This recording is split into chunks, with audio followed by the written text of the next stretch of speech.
बिस्मिल्लाहिर्रहमानिर्रहीम। अस्सलाम वालेकुम स्टूडेंट। आज हम एक्सरसाइज 27.1 कर रहे हैं, लेकिन एक्सरसाइज 27.1 जो है वो सर्किल से रिलेटेड है।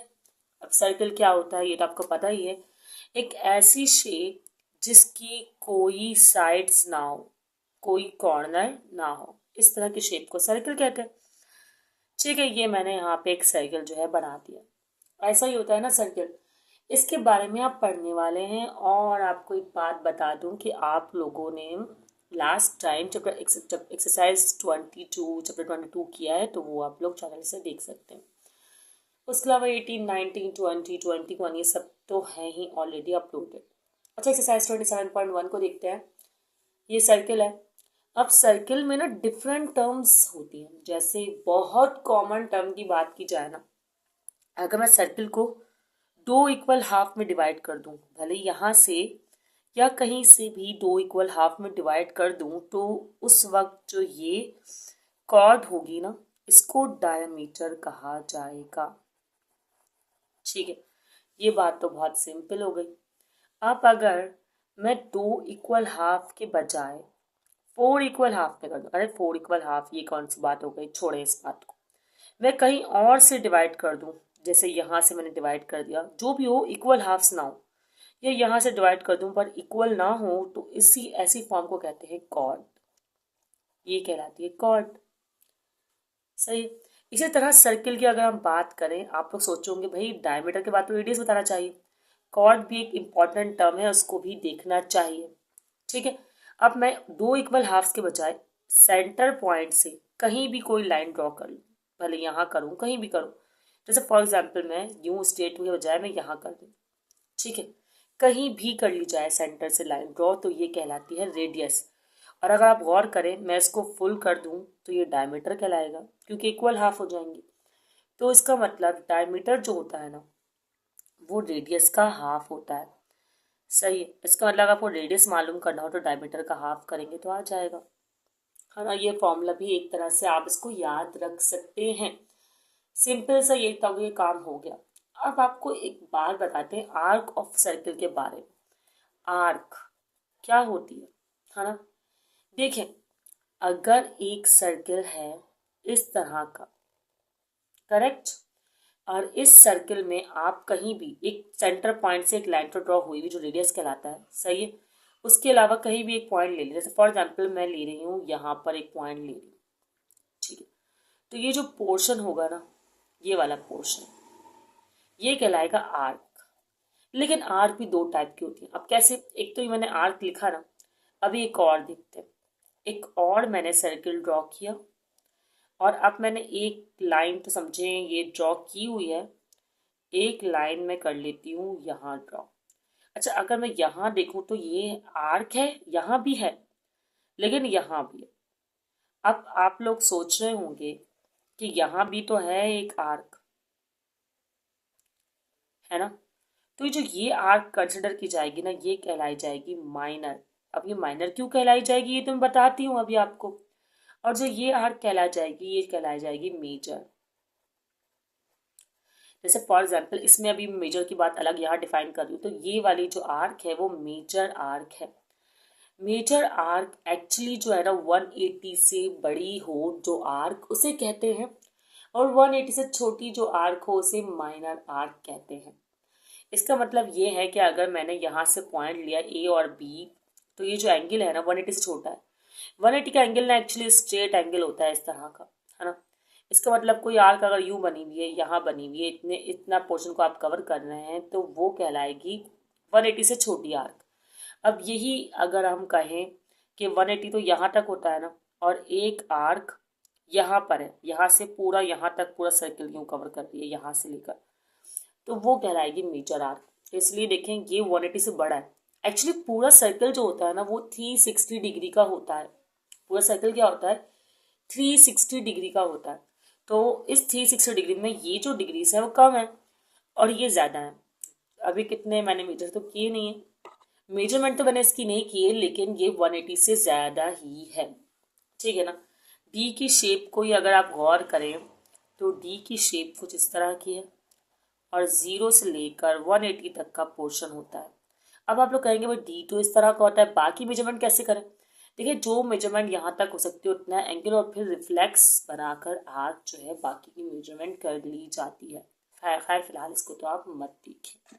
अब आप लोग सोच रहे होंगे कि अगर सर्किल, चलो वैसे सर्किल कर देती हूँ फुल, खामखा क्रॉस बनाया मैंने, इसको छोड़ दो। हाफ सर्किल हो, हाफ हाफ तो ये बिल्कुल कहीं से नहीं लग रहा, तो ऐसी मतलब आर्क को जो बिल्कुल हाफ कवर कर रही हो सर्किल को, तो ऐसी आर्क को इस वक्त बोलेंगे सेमी सर्किल, क्योंकि सर्किल का हाफ है। तो इस तरह ये सेमी सर्किल आर्क कहलाएगी। तो ये तो कुछ टर्मिनोलॉजीज में सर्किल के बारे में बता रही हूँ।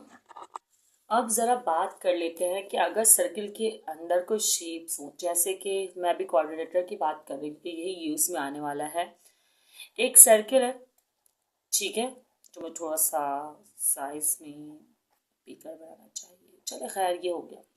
अब इसके अंदर कोई क्वाड्रिलेटरल है, क्वाड्रिलेटरल अगर आप गौर करें, सही है, और ये इसकी एंगल्स है, ए एंगल है, ये बी है, ये सी है और ये जी है, ठीक है। अब अगर आप गौर करें तो इसकी तमाम जो, एक तो ये फोर साइडेड शेप है इंक्लोज इन अ सर्किल, इसको बोलते हैं फोर साइडेड शेप जो इंक्लोज और सर्किल में, इसको बोलते हैं साइक्लिक क्वाड्रिलैटरल। तो ये तो मैंने जल्दी से लिख लिया कि साइक्लिक क्वाड्रिलैटरल जो है कहलाएगा साइक्लिक क्वाड्रिलैटरल। स्पेलिंग याद नहीं आ रही, अच्छा आ जाएगी, कोई मसले की बात नहीं, ठीक है, ये हो गया। अब आपको जो है बताना है कि साइक्लिक क्वाड्रिलेटरल क्या होता है। भाई जिसकी चारों वर्टिस सरकमफेरेंस को टच कर रहे हैं कि नहीं कर रहे? कर रहे हैं। और आपको पता है कि अगर इनके अपोजिट एंगल, जैसे ये दोनों अपोजिट एंगल ए और एंगल सी, इनको जमा करें तो 180 के बराबर होता है। जैसे एंगल ए को एंगल सी में जमा करें तो 180 डिग्री के बराबर होगा, इसी तरह एंगल बी को एंगल डी में जमा करें तो ये 180 डिग्री के बराबर होगा। ये साइक्लिक क्वाड्रिलेटरल में होता है, ठीक है। अच्छा ये तो हो गई एक प्रॉपर्टी, जिसमें एक कंडीशन ये होगी कि भाई अपोजिट एंगल बराबर होंगे, लाइक एंगल ए जो है वो बराबर होगा एंगल सी के, तो इन शॉर्ट चारों एंगल ही आपस में बराबर हो जाएंगे। तो ये एक प्रॉपर्टी है, सेकंड प्रॉपर्टी, क्योंकि भाई एंगल ए और एंगल सी बराबर है और ये अपोजिट एंगल बी बराबर है। अब तो हो सकता है चारों बराबर नहीं, चारों नहीं होंगे, सॉरी, एंगल अपोजिट एंगल बराबर होंगे, एंगल ए एंगल सी के बराबर होगा, एंगल बी एंगल डी के बराबर होगा, दो एंगल बराबर होंगे। तो ये सेकंड प्रॉपर्टी होगी। और थर्ड प्रॉपर्टी ये कि एक्सटीरियर एंगल्स जो होंगे या इंटीरियर एंगल जो होंगे अपोजिट, वो बराबर होंगे। खैर ये भी दो तीन प्रॉपर्टीज हैं, ये हम डिस्कस करेंगे आगे क्वेश्चन में। जल्दी से इससे रिलेटेड दो क्वेश्चन या दो थ्योरम जो है मैं आपको दिखाती हूँ, मैं उसको लिखूँ और फिर आपको बताऊँ, तो मेरे पास लिखे लिखाए कहीं हैं, तो मैं उसी से आपको जो है समझा देती हूँ।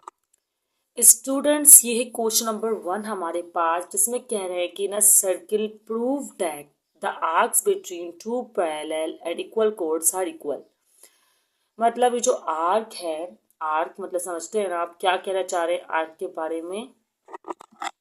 ये आर्क्स हैं ए से लेके बी, ठीक है, ये आर्क, और ये सी से लेके डी, ये आर्क जो है वो इक्वल है, ये हमें प्रूफ करना है। और इसके बीच में जो है आपके पास दो तरह के ट्राइंगल्स बने हुए, आई थिंक, हाँ बिल्कुल। अब कह रहे हैं सर्किल विद सेंटर ओ, ये सर्किल है, सेंटर ओ है उसका, whose two arcs are A B and C D, arc है पहली ए बी और दूसरी है सी डी, ओके, गिवन है।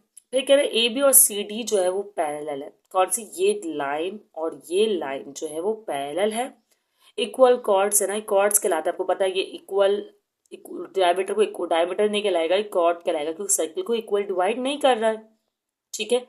ये बराबर है, साफ दिख रहा है, सही है। आपको प्रूफ क्या करना है कि ए बी और सी डी जो है वो बराबर है।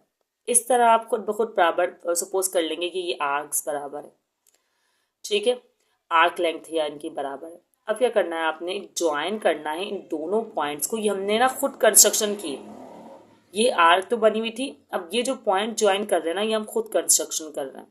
Join the point O with A B C D, O point centre को पहले ए से ज्वाइन किया, फिर बी से, फिर सी से, फिर डी से, यहाँ तक तो हमने काम कर लिया, ठीक है, ज्वाइन कर लिए पॉइंट्स।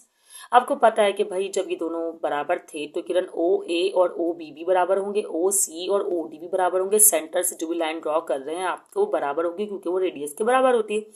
खैर अभी आपकी बात सोचें, अगर आपको प्रूफ करना है तो कम से कम 3 चीज़ों को बराबर सपोज करना पड़ेगा, तो आप ये प्रूफ कर लेंगे।